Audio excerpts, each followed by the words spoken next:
Hello.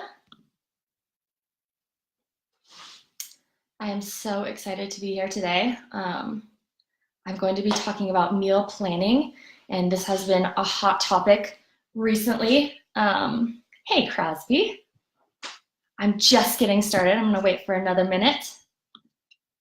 Hi!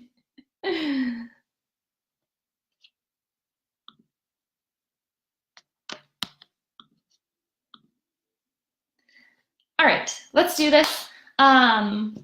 First up, getting started. So as mentioned, I'm going to be talking about meal plans today and building your own meal plan. As I said, this has been a hot topic lately. I think you a meal plan as a brand new client, and I kind of want to explain why WAG doesn't do that, and then how you can make your own meal plan, because we definitely want to empower you to build a system that makes the most sense for you. And because everyone's different, your meal plan is going to look different than my meal plan, and it's going to look different than Crosley's meal plan. So we want to make sure that you feel the most comfortable creating something that makes sense for you. So that's what this is going to be about today. Since no two days are the same either, we also want to make sure that you have the flexibility to be able to change things. Like if a social occasion comes up or you decide you're sick of a certain food, we want to make sure that you know how to shift and make your intake work for you. That being said, we completely understand that meal plans make things easier initially. However, long term, they're going to fail to teach us how to be flexible when it comes to these sort of things. First, I wanted to dig into the reason why we don't, just a little bit more, and explain certain situations where having a specific meal plan might not be the best thing. So the reason, not every day is going to be the same, as mentioned. We're also human. Food gets old, taste patterns change, and preferences are going to vary drastically from one person to the next. So for example, I love cottage cheese. And I think it's an excellent source of protein, and it's versatile. It can be savory or sweet, but many of you, I know this from experience, despise the texture, first of all, or you hate the taste, or you're sensitive to dairy.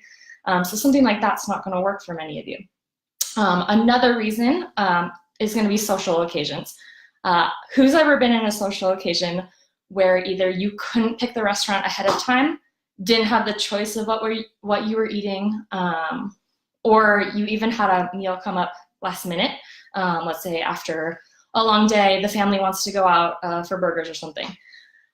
So if you're on a meal plan, you're gonna be prevented from including something like that as it comes at you. So this can lead to a lot of different roadblocks in our success, from thinking all or nothing, like, all right, screw it, I'm just not gonna be on plan today, to even thinking like, how am I supposed to fit something that's not on my meal plan into my meal plan, and being inclusive in things that we want to eat and drink. So part of social occasions,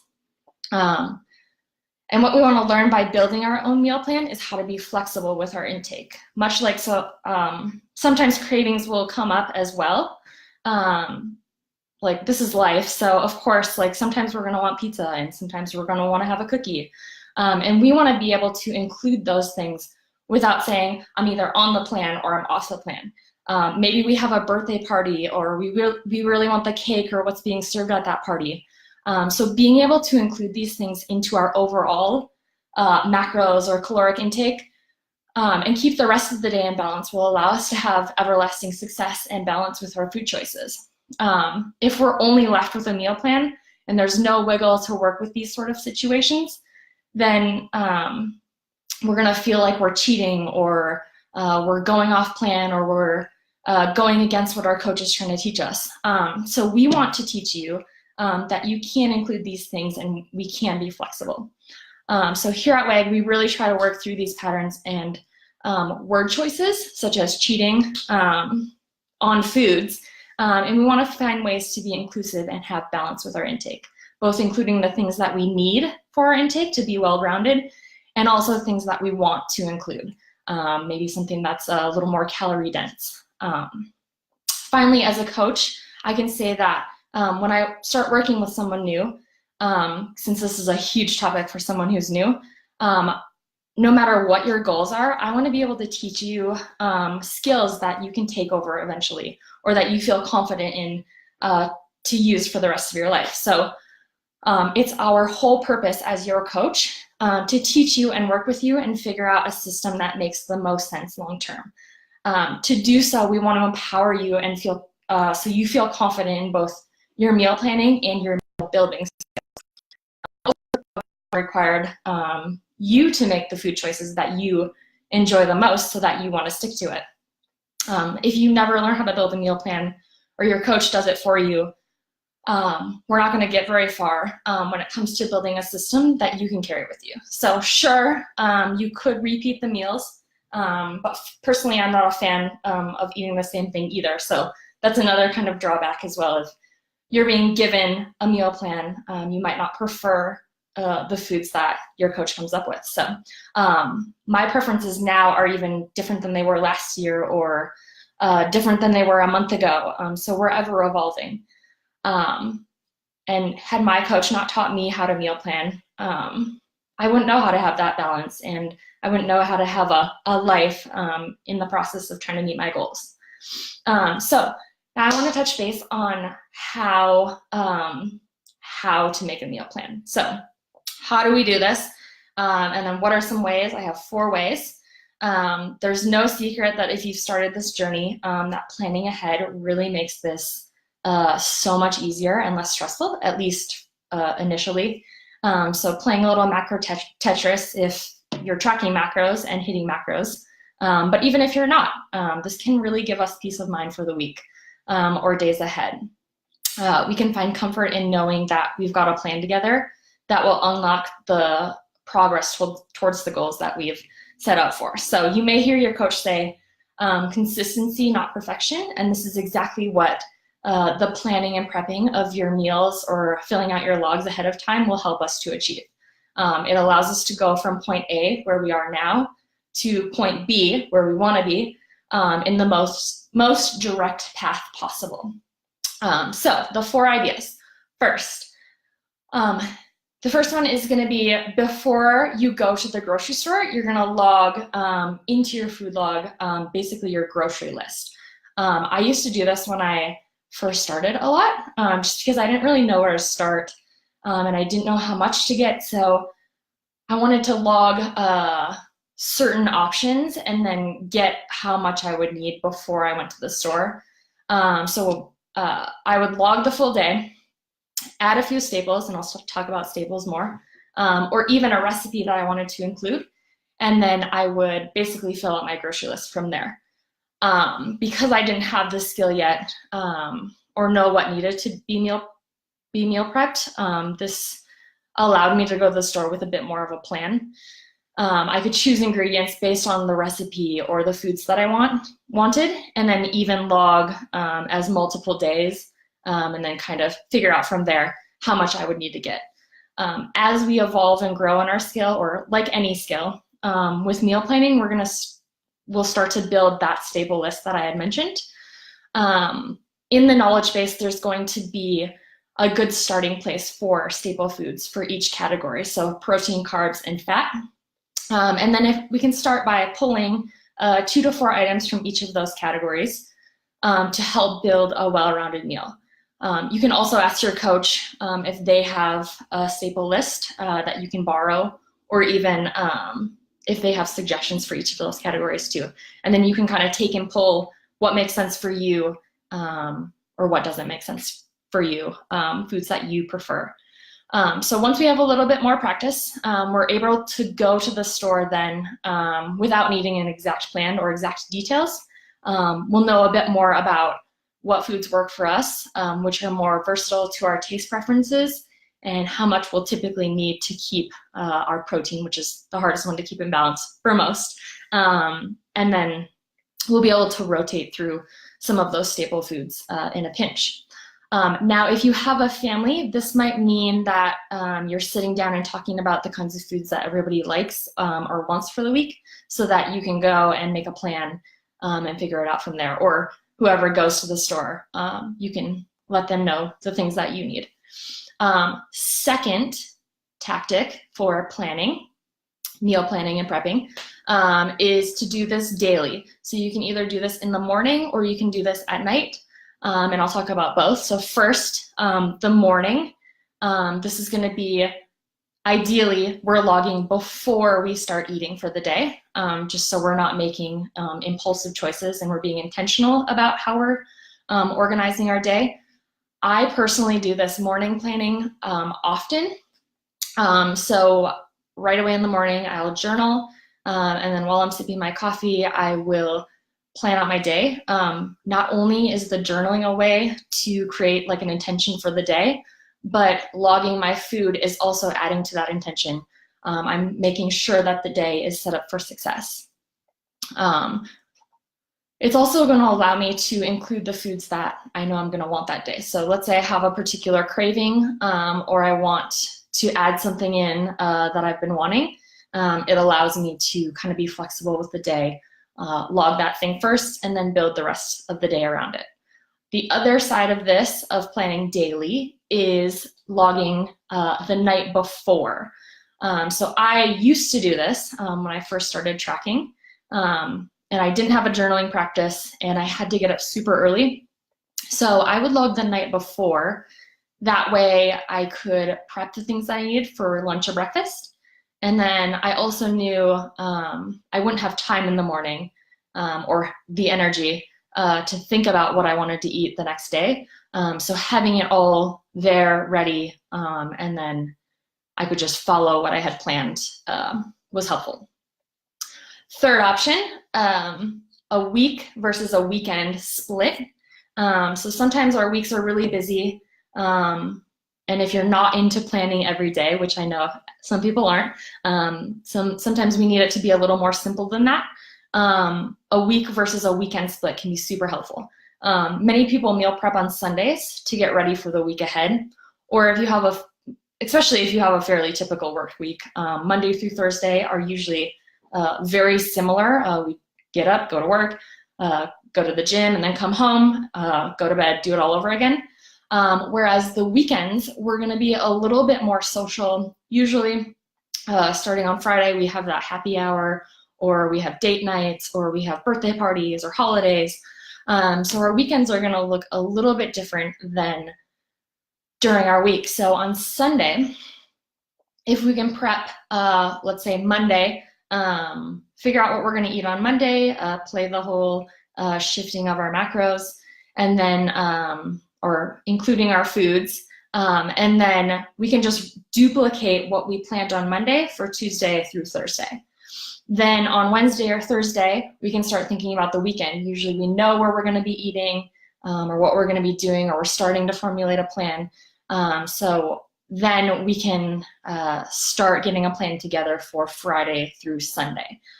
So usually in those situations, I will plan my meals out, the ones that I'm going to eat out, whether it's like a party or a restaurant, or even if I'm just staying at home, I will plan whatever I know I'm going to be eating first, especially a restaurant, and then I will plan the rest of the day around that. And then I'll talk about an example specifically, and I'll include the restaurant in just a bit.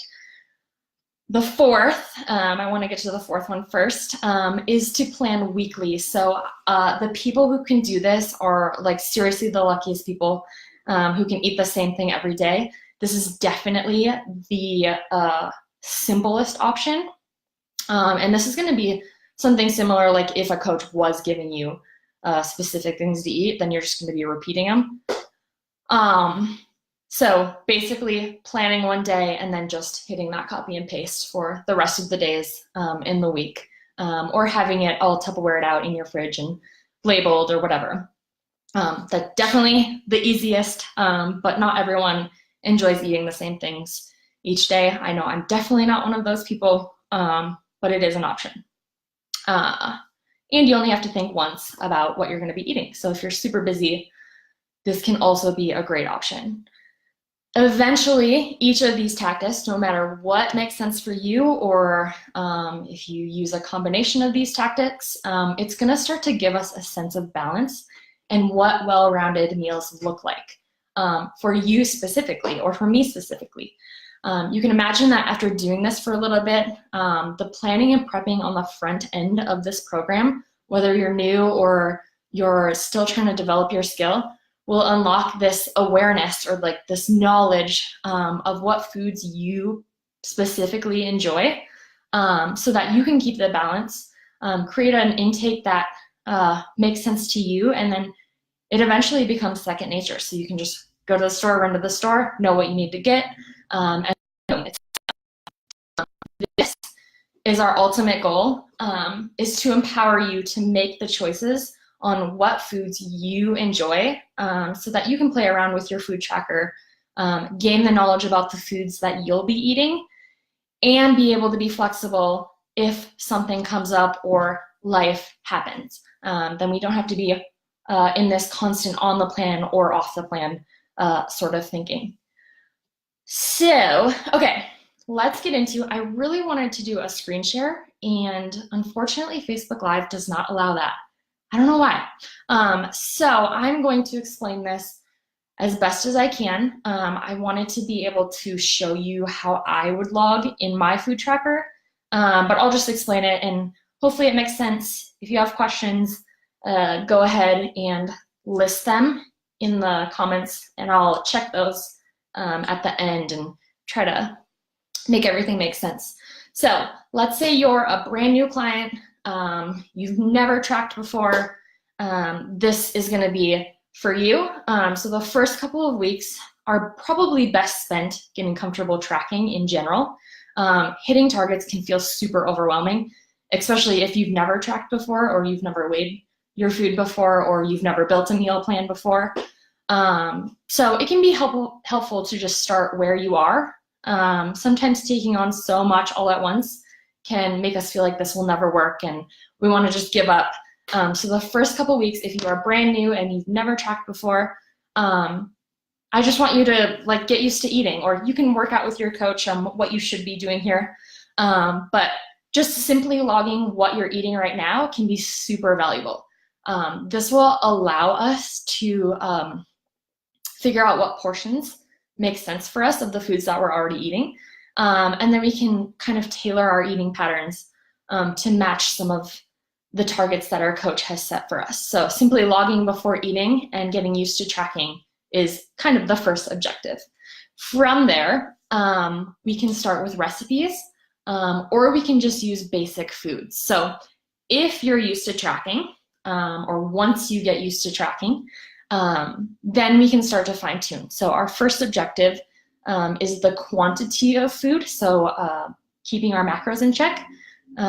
So we're gonna take our staple list, which I mentioned earlier, either in the knowledge base, something that you get from your coach, something that you're building on your own, and then we're gonna have it broken down into protein, carbs, fats. And we're gonna begin by logging 3 or 4 different protein sources, 3 or 4 different carb sources, and then we're gonna use fats to kind of fill in the gaps. Basic food choices like lean protein, veggies can be a really good place to start versus going with recipes. Recipes kind of go back to that overwhelming feeling where it might be too much to figure out a whole recipe and figure out how to, like if you have 4 recipes you want to make for the day and then try to figure out how to make that all work, that can be really difficult. So if you love to cook, start with 1 recipe and then build your day around that. And then the next week or 2 weeks later, we can do 2 recipes and then kind of continue to build around that. So back to the basic ingredients. So our 3 categories, protein, carb, and fat, will help us to get the hang of this and then kind of teach us what will help keep a recipe in balance, but also our day as a whole. And then I wanted to make a note about fiber. You're gonna notice that you have a fiber minimum. So quantity of food and mastering that first is gonna be the first objective. Then we can fine tune our quality. Like, obviously, I'm not saying that you should just completely drink supplements and eat cookies or whatever. But I'm just saying that nailing down the quantity of food is going to be our first step. And then we can kind of figure out that quality and really dial it in and fine tune to make sense for you. And as I said, your tastes are going to evolve over time. So we'll be able to kind of work that way. Overeating or even undereating, no matter if we're doing this with low nutrient foods or high nutrient foods, if we're still over or under our intake and we're not creating that consistency, then we're probably still not going to get the results that we're looking for. So that's another reason why we focus on the macros first, and then we make that transition into quality of food over time when it's less overwhelming to simply just track what you're eating. Fiber is also super important for digestion, blood sugar balance, and long-term health. And so that's something that we'll want to continue to work towards so that your coach knows if they don't have access to your food logs, that you're not just eating like it was Easter, so you're not just eating jelly beans for your carbs and then drinking protein shakes. So we definitely want to make sure that it's well balanced. To go into being balanced, we want to definitely stick to an 80-20 rule. So it's possible, it's impossible for us to expect that we'll only eat fruits and veggies and lean protein all the time. So as mentioned, we're going to want to include something like pizza now and again, and that may only have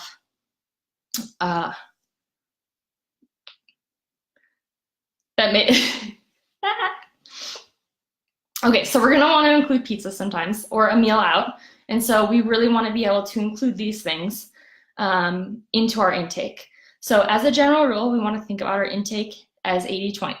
80% of the things that we need should be nutrient-dense foods, so food like fruits and veggies, for example. And they're going to give us our essential vitamins and minerals. And then 20% of our intake is going to come from the things that we're craving or the things that we really want to eat. Some days we might eat 100% nutrient-dense foods, and that's okay too. It's just about knowing that we can be flexible if a social occasion comes up or a craving comes up or we really want something. When all is said and done, you get to have the choice of what foods you include and the foods that serve you. Your coach is also there too to offer feedback if you make a meal plan and you want them just to be a second set of eyes. Like, how does this look? Does this look well balanced? They can always give you specific feedback on the foods that you're eating or how you're building your meals. So definitely use your coach as a resource too. And they're going to be the most beneficial by giving you that kind of feedback. You're starting by planning the foods that you want, and then your coach can only add to that by offering more suggestions on how to make it more balanced. So let's talk about physically logging into MyFitnessPal, which is the thing that I wanted to screen share. But yeah, sadly, we don't have that option. So as you get more practice, you're going to start noticing patterns in your eating or the staple foods that you really enjoy, or even staple meals, staple recipes, and you're going to want to repeat those things. And those things are going to feel really natural for you to eat. So as we're beginning, so whether you're a beginner or you've been doing this a while and you feel like you're just not getting the hang of it, I want you to start with protein. So no matter what your target goal for protein is, you're going to start there with your staple list of mainly protein sources. This is probably the hardest macro to keep in balance, and it's also the worst macro to play catch up with if it's late in the day. There's nothing worse than trying to drink a protein shake that you just don't want to drink or you're not hungry. So there are a couple ways to do this. Shooting for overall protein, so this is your day as a whole. Let's say your goal is 150 grams.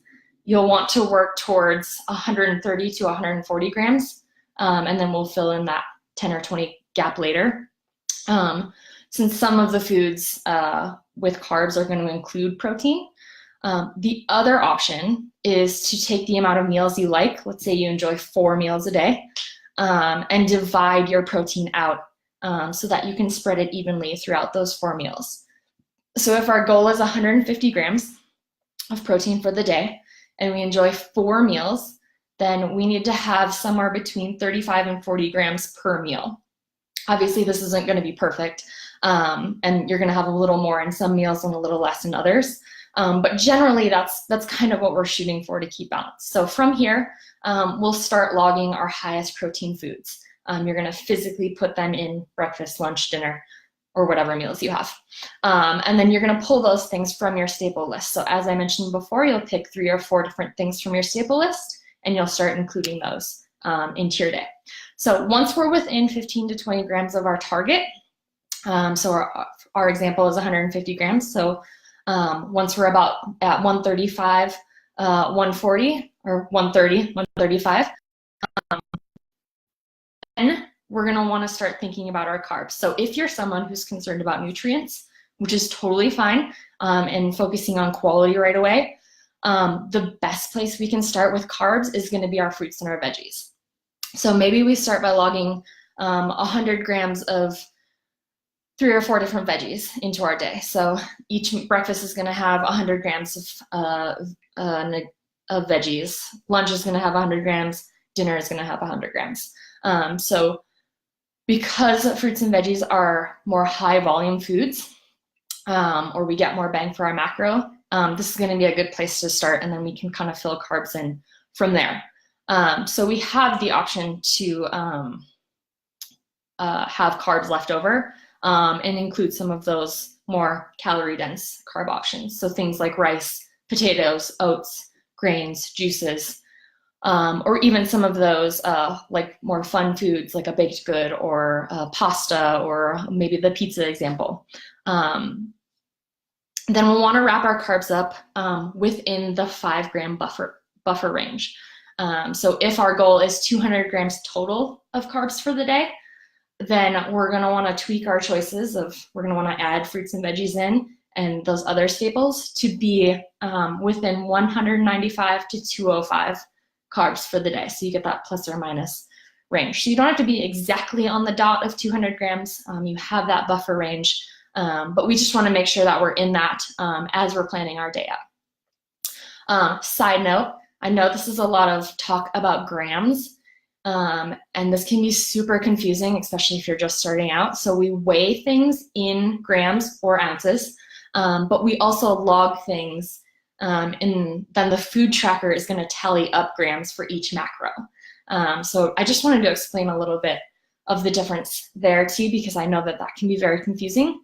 So an example of this, 100 grams of weighed out broccoli, for example, raw broccoli, will contain 2.8 grams of protein, 6.6 grams of carbs, and then 0.4 grams of fat. And then that will go towards our daily total. So the 100 grams is going to be the weight of the food, and then the 2.8 protein, 6.6 carbs, and on is going to be towards our macro goal. So hopefully that makes sense. And then the other side note I had, as we log, we want to make sure that the label, so if we're scanning something, matches what it's pulling up in the food tracker. So let's say it's 1 protein, 2 carbs, 3 fats. We want to make sure that that matches exactly in our food tracker as well as we're scanning. Or if we're choosing something in that's already logged, the broccoli, for example, we want to make sure that it's a verified entry. And this can be seen, I think it's on the free version as well of MyFitnessPal, but it's a little green checkbox. And then another source that we can use, or an outside source, we can always Google to make sure that we have the right macro breakdown, or we can use something like calorieking.com. And then I'll post those links in the comments below too at the end. And then finally, we have our fats. A lot of times fats will be pretty close once we've logged our protein and our carbs, depending on what kind of choices we made. So once we have those two, protein and carbs, taken care of, then we can start to fill in the gaps. So with our fats, and then we're going to have our fat staple list as well. So this might mean things like adding in oil to veggies or to things that we're cooking, adding nuts and seeds, maybe opting to choose a fattier cut of protein. Something like a chicken thigh versus a chicken breast. And then we can pull this from that list and then kind of tweak around and swap our servings and kind of massage it to be within those buffer ranges that you've probably read about in the knowledge base. So carbs and protein, we want to be within 5 grams, and then fats, we want to be within 2 grams. The reason that we want to be closer with fats is because they're a little more than double the calories of carbs and protein. So that has a smaller buffer range. Another example, as I said I would mention, is if we're going to have a meal out. So in this case, protein will typically be a little lower in meals out, and then fats are going to be a little bit higher, and then carbs and fats are going to be thrown out off balance, especially if you want alcohol. So that's going to mean that we want to log this meal first, and then any drinks that we'll want to have. So then we can kind of build the rest of our day around that. Your coach is always there as a resource too. So let's say you have a meal out tomorrow night and you are unsure of what you should choose off a menu, or you know what you want off of a menu, but you don't know how to log it. This is something that you can do with your coach until you feel comfortable with estimating ahead and planning your day and making sure that even if you have a meal out, you're still keeping in balance. Last thing I wanted to talk about is where and how to find inspiration for food. Many people just don't even know what to eat or where to start, and that staple list is definitely going to help you. But other inspiration come from right here. So in our own members only Facebook group, there's a constant stream of new ideas, food options, recipes. Sometimes you just need to look. I think daily people are posting new creations, new recipes, or new blogs. And then we also have the WAG website or main blog. And I'll connect this link below so you can just click on it. The link will typically get posted with a new recipe. The links for new recipes will typically come out weekly or even multiple times a week for the blog. So keep an eye out for those. And in conclusion, while this seems like a lot of work on the front end, these skills and awarenesses that you're building are habits that are going to benefit your nutrition and self-care long-term. We as coaches understand that it would certainly be easier to give you a plan and tell you exactly what to eat. However, this won't benefit you when life happens, or teach you how to be flexible in social scenarios or cravings, or just needing to mix up your intake. Know that prepping and planning and a bit more work on the front end of this will completely unlock a second nature of planning and prepping in the long term. Practice definitely makes perfect, and it's going to be perfect for you and not something that someone else is telling you that you should be doing. Your coach is there to guide you and make sure that you're feeling confident with your plan. And then tweaking and fine-tuning so that you're getting all the nutrients that you need as well.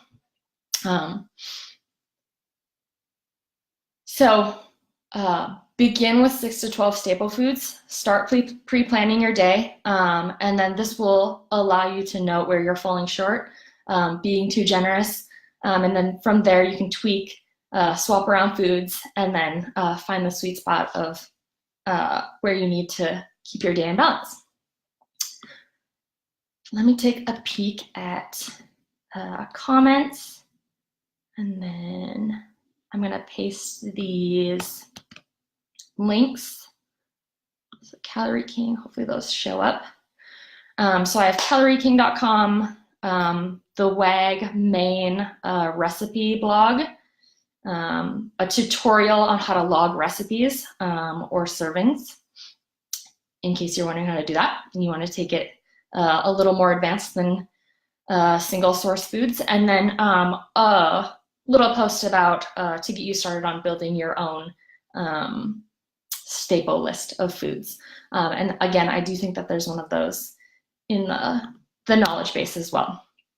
All right, cool. Well, have a happy Friday, everyone. Thank you for joining.